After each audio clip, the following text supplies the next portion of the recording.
Alright guys, this is the video I have been asked about the most, from forums to people reaching out on YouTube, so on and so forth. So here we go. How did I marry an over-the-road air, the bus air, and a 3-ton mini split and get them to work in tandem? How did I do it? Let's get into it.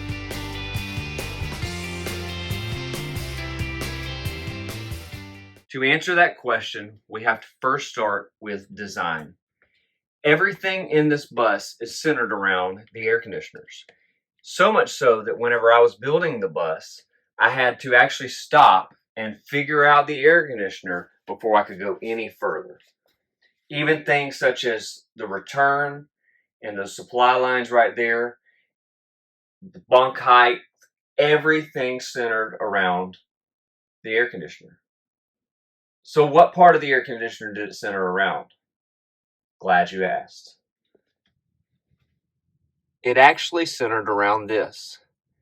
This is the existing bus chase that runs on either side of the coach and supplies air from the coach air. The coach air chase runs from this bank of cabinets all the way back to the back bedroom.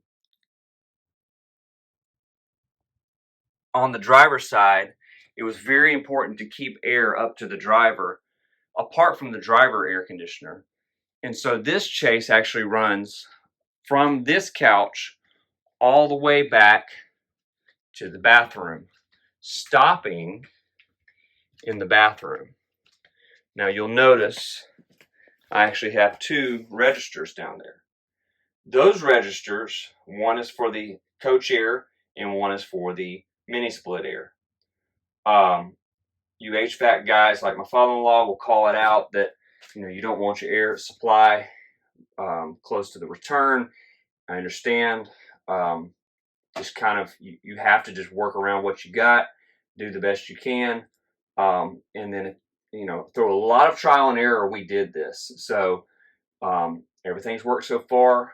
The only AC problem I've had with the coach air is just honestly low freon. So that is what it is. It's a 25-year-old coach and it has a freon leak. All right, so just to wrap up the coach air side of things, so the chase runs, like I said, from the bathroom back up here, but I had to, not only for the driver, but to extend that chase, I had to do that for that return right there. Kind of took a gamble on being under the couch, but really haven't had much issue or really any issue with air supply or return. So let's get into that side of things because there are some challenges I had to overcome through trial and error. So let's jump to that. So what are the challenges? The challenges are this. That right there is a high static AC unit. And this in the next cargo bay is a low static AC unit. And static pressure, my understanding, is basically back pressure, right? So hence all the lovely 4-inch duct lines. And not the way I would have loved to have done it, coming out of the plenum right there. But it is a little messy and I will eventually tidy it up a little bit better. But the reality of it is I needed to lower the static pressure in the mini split. My original plan was to actually take and have 2 8-inch supplies and then run them into the existing bus chase and then go from there. And we did that, and it did not lower the static pressure enough on the mini split to actually get air moving adequately. If you'll notice, some of my registers on the inside are actually towards the windows and stuff like that in the front because the front area is super hot. And so we actually, a lot of trial and error, worked through that. And right now, once we get better window treatment in the front, because the front is so hot, but once we get better window treatment and blinds and everything going on that, we should, it keeps it pleasant in hot summer. We've actually, been to Tennessee and Kentucky and just different places. We live in Florida. In conclusion, the mini split and the over-the-road air are working pretty well in tandem right now. Have no issues. Keeps the bus cool, so much so that at night we're like people are covered up. It's ridiculous. We've kind of worked that out, just playing with the thermostat, trying to um, get that to a comfortable level. There have been other challenges, such as, where does the thermostat get its temperature from? Well, it gets it from the cargo bay.